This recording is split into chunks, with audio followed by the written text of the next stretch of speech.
Ketika sampai di kota Al-Madinah Al-Munawwarah, ada seorang perempuan bernama Asma melahirkan seorang anak laki-laki bernama Abdullah, nama suaminya Az-Zubair ibn Al-Awwam. Maka anak yang baru lahir itu dibawakan kepada Rasulullah SAW. Rasul mengunyahkan kurma dan menyuapkannya, memasukkannya ke mulut Abdullah ibn Zubair ibn Al-Awwam. Ini salah satu bentuk sunnah membawakan anak, ibu membawa anak kepada Nabi, setelah Nabi tidak ada, membawa kepada al-ulama warasatul anbiya. Lalu kemudian ada seorang ibu bernama Ummu Sulaim. Ummu Sulaim punya anak laki-laki bernama Anas bin Malik. Anas bin Malik dia bawa menjumpai Rasulullah SAW. Ya Rasulullah, sahabat yang lain, sahabat-sahabatku ada yang kaya, memberikan tanah, memberikan unta, memberikan dinar dan dirham, uang emas dan perak.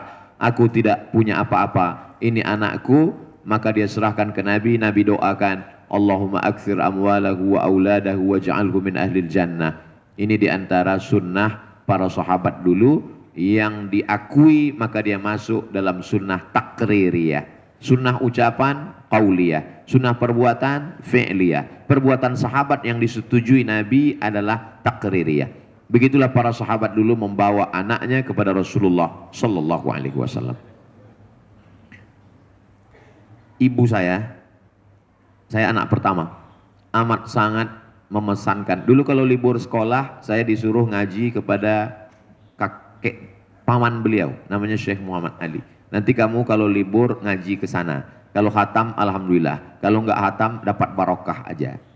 Lalu kemudian ada seorang juara musabaqah tilawatil Quran di Makkah tahun 1986, namanya Ustadz Armawi Abdurrahman.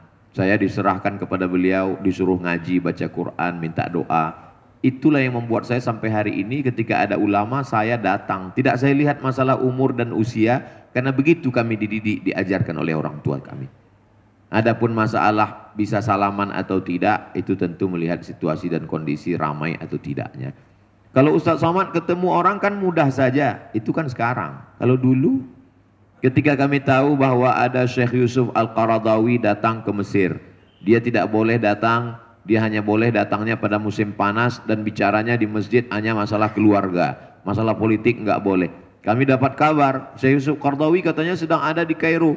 Langsung kami naik bis rame-rame dengan kawan-kawan pergi menyeberang Sungai Nil sampai ke Ajuzah. Di situ ada masjid yang didirikan oleh anak dari Syekh Khalil Al-Khusari, yang kemudian jadi artis taubat. Dia kumpulkan artis-artis taubat. Malam itu kami hadir, Syekh Yusuf Qaradawi menyampaikan tausiah menggelegar berapi-api. Kami nggak paham karena mahasiswa baru. Dan setelah beliau selesai acara, kami rebutan air minumnya, dan semua yang rebutan itu orang Indonesia.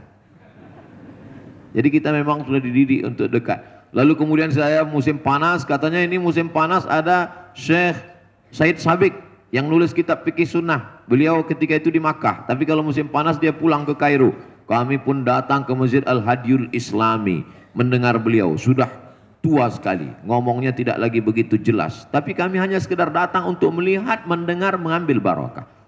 Jadi bukan hanya sekarang, dari sejak dulu.